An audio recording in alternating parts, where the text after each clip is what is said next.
सद्गुरु कहते हैं, मनुष्य होने के कारण हम बहुत सारी अलग अलग गतिविधियां कर सकते हैं। हमारी गतिविधि चाहे जिस भी तरह की हो। आजकल तो सख्त से सख्त कारोबारी भी सिर्फ लाभ की नहीं बल्कि प्रभाव की भी बात कर रहे हैं। प्रभाव का मतलब यही है कि हम किसी के जीवन को छूना चाहते हैं। चाहे कारोबारी लोग प्रभाव की बात करें या आप किसी के साथ व्यक्तिगत संबंध बनाएं, मूल रूप से कहीं ना कहीं आप किसी के साथ कुछ समय के लिए ही सही अपने बीच की सीमाएं तोड़ना चाहते हैं।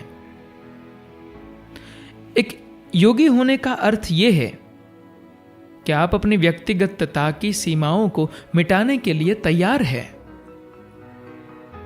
एक योगी होने का अर्थ है अपने व्यक्तित्व की सीमाओं को मिटाने के लिए तैयार होना।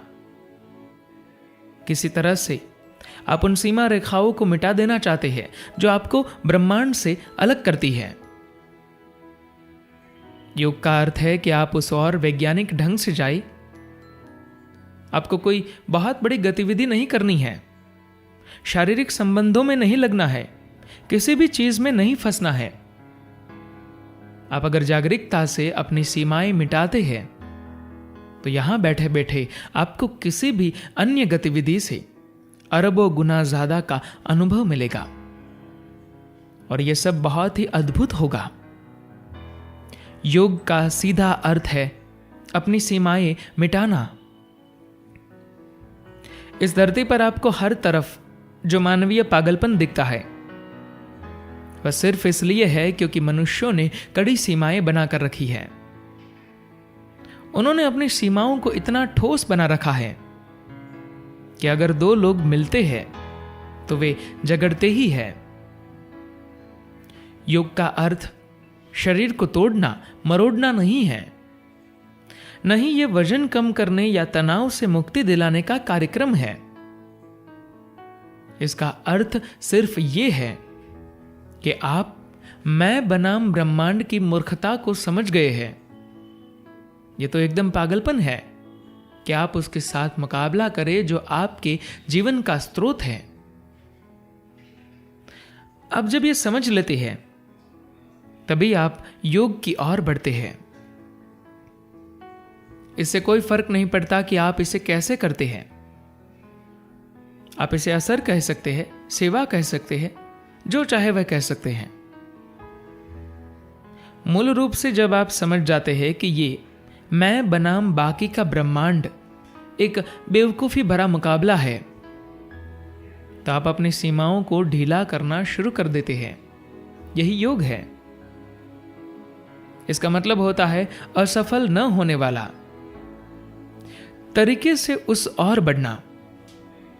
जब दो लोग प्रेम में पड़ते हैं या शादी करते हैं तो उन्हें लगता है कि वे योग में हैं। उन्होंने अपनी सीमाएं तोड़ दी है। लेकिन कुछ समय बाद आप देखेंगे कि यह असफल न होने वाली बात नहीं थी, क्योंकि आपने केवल थोड़े समय के लिए ही सीमाएं तोड़ी थी। तो बदले का भाव आएगा ही। यह जरूरी नहीं है कि कुछ समय के बाद दो लोग एक दूसरे के विरुद्ध हो जाएं। साथ रहने में थोड़ा आराम हो सकता है। किन्हीं विरल क्षणों में लोग अपनी सीमाएं तोड़ सकते हैं, लेकिन बाकी के समय तो ये एक दूसरे से फायदा लेने की ही बात है, चाहे उसका रूप कुछ भी हो। योग का मूलतः ये अर्थ है। पहली बात तो यह है कि आप अपनी स्वयं की सीमाओं को मिटाने के इच्छुक हैं, और दूसरी, अगर आप इसके आनंद को जानते हैं तो फिर आप जरूर चाहेंगे कि यह आपके आसपास हर किसी के लिए हो। जीवन की मूलभूत विडंबना यह है कि जीवन के साधन ही हमारे विरुद्ध हो जाते हैं। शरीर और मन के बिना यह रहना संभव नहीं है। शरीर एवं मन जीवन के दो सबसे ज्यादा बुनियादी साधन हैं, लेकिन ये दोनों ही मनुष्य के विरुद्ध हो गए हैं। आप इसे पीड़ा, दुख रोग या कोई भी नाम दे सकते हैं, पर मूल रूप से ये जीवन के दो अति आवश्यक साधन ही आपके विरुद्ध है। यदि आज हमारे पास करने के लिए कुछ महत्वपूर्ण काम है तो एक शानदार बात है, कुछ भी नहीं है, वाह अद्भुत। लेकिन अधिकतर लोगों के लिए ऐसा है कि कुछ हो तो भी एक समस्या है और कुछ न हो तो ज्यादा बड़ी समस्या है। तो हमारी मूल जिम्मेदारी यह है कि हम इन दो चीजों को ऐसे रखें कि वे हमारे विरुद्ध न हो बल्कि हमें सहयोग दे। अगर शरीर और मन हमारे विरुद्ध हो जाते हैं तो मनुष्य की संभावना कभी भी पूर्ण रूप से साकार नहीं होगी। मान लीजिए आपको सिर दर्द है, कोई बड़ी बात नहीं है, ये कोई कैंसर की बीमारी नहीं है, लेकिन सिर दर्द भी आपके जीवन को बर्बाद कर देगा। या मान लीजिए आपकी नाक हमेशा भरी रहती है, कोई बड़ी बात नहीं, सिर्फ सर्दी है।